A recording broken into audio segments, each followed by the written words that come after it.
अपने मेहमान होने से फ़ायदा उठाते हुए मैं सिर्फ औरतों के हुकूक की बात हरगिज़ नहीं करूँगा। ताली कभी एक हाथ से नहीं बचती, हो सकता है राजस्थान में बचती हो। हमने तो दुनिया में ताली को एक हाथ से बचते हुए कहीं नहीं देखा। इस यूनिवर्सिटी ने इतनी तरक्की कर ली हो अतीक साहब की रहनुमाई में कि एक हाथ से ताली बजने लगी हो, तो ये तो चंद्रयान 3 के मून के साउथ जोन पर उतरने से भी बड़ा कारनामा है। इसलिए आपको भारत रत्न का दुनिया भर के और अवार्ड देने चाहिए। अगर मेरी सिफारिश कोई माने तो ताली एक हाथ से कभी नहीं बच सकती। अगर अफसोस मैं जिस बात का जाहिर करना चाहता हूँ, बहुत ही दुखी दिल से 99.9% मुसलमान इस्लाम को नहीं जानते।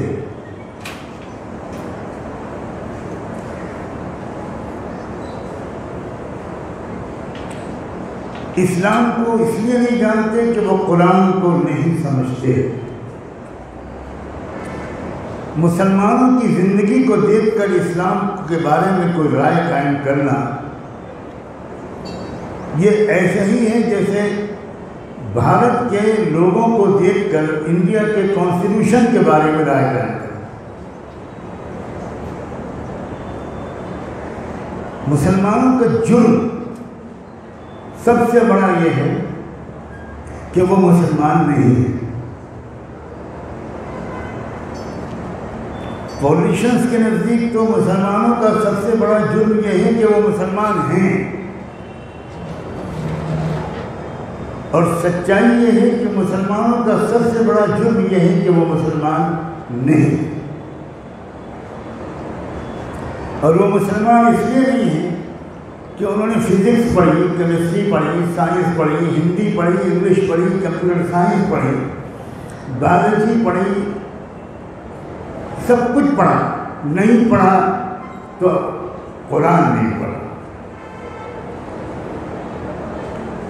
जिसने कुरान को समझकर पढ़ा है उससे ज़्यादा दुनिया में कोई मुतमईन हो ही नहीं सकता कि इतना बैलेंस्ड, इतना जस्ट सिस्टम मर्द और औरत के ताल्लुकात के सिलसिले में और अधिकारों और जिम्मेदारियों के सिलसिले में जो कुरान ने समझाया है वो कहीं दुनिया में नहीं। मैं अफसोस ये है कि मेरा तारुफ यहाँ पर नहीं कराया जा सका, वक्त नहीं था। मैं जितना मैंने कुरान को पढ़ा है उससे कुछ कम से ही वेदास को पढ़ा है, 18 पुराणों को पढ़ा है, उपनिषदों को पढ़ा है, गीता को पढ़ा है। मेरी पूरी अलमारी भारतीय धर्म ग्रंथों से भरी हुई है।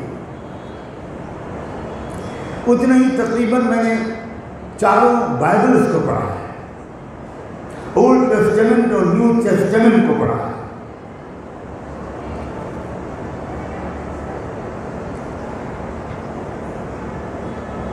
स्टैनफोर्ड यूनिवर्सिटी अमेरिका की सबसे बड़ी यूनिवर्सिटी है। उसमें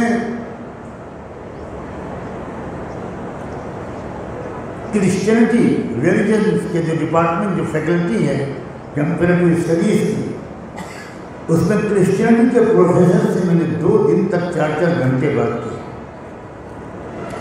और इन राइटिंग उन्होंने मुझे लिख कर दिया था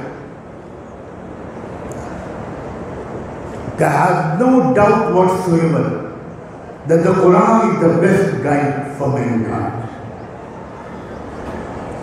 मुझे शिकायत है अपने स्कूलों और कॉलेजों यूनिवर्सिटियों से कि वो जिस तरह कुरान को उनको पढ़ाना चाहिए वो नहीं पढ़ा। कुरान की तिलावत कर लेना सिर्फ रमज़ान में या जुमे के दिन, इसको कुरान का पढ़ना नहीं कहते। आप मेडिकल साइंस की किताब की तिलावत करके क्या डॉक्टर बन जाएंगे? आप क्या लॉ की किताब की हर संडे में तिलावत करके क्या आप लॉयर बन जाएंगे? इन डेप्थ आपको समझना होगा। मैंने एक आयत छोटी सी पढ़ी थी क्योंकि वक्त मुझे बहुत कम मिला है, और दिलचस्प बात यह है कि उसकी वजह ये बताई गई है कि आपकी बसें आ जाएंगी। तब आधे घंटे या 20 मिनट में इतने नाजुक मौजू पर बात करना ये अजीब व गरीब बात है। मैंने छोटी सी आयत पढ़ी, वलहुन्ना मिस्लुल्लज़ी अलैहिन्ना। क्या कुरान ने कहा? कुरान ने कहा है कि औरतों के वही राइट्स हैं मर्दों पर जो मर्दों के राइट्स हैं औरतों पर, एकदम इक्वल। वलहुन्ना मिस्लुल्लज़ी अलैहिन्ना, जो जिम्मेदारियां औरत की हैं, जो हुकूक औरत के हैं, वही हुकूक मर्द के भी हैं औरतों के लिए। अब अगर मर्द सिर्फ अपने हुकूक की बात करे तो काम नहीं चलेगा, औरत अपने हुकूक की बात करे तो काम नहीं चलेगा। औरत के हुकूक की बात वेस्ट ने चलाई थी एक साजिश के तहत, इसको समझना चाहिए। वरना इस्लाम ने उस ज़माने में जहाँ औरतों का क्या हाल था वो तो उस प्यारी बच्ची ने अपनी तकरीर में हमें और आपको याद दिला दिया। वह औरत को जिंदा रहने का हक नहीं था। वहाँ औरत को क्या मुकाम मिला कोई इमेजिन ही नहीं कर सकता था कि क्या इज्जत, क्या मोहब्बत, क्या वक़ार, क्या रिस्पेक्ट औरत को दिया गया। और उस ज़माने की औरतों ने अपने उस समाज को सजाने में कितना बड़ा रोल प्ले किया।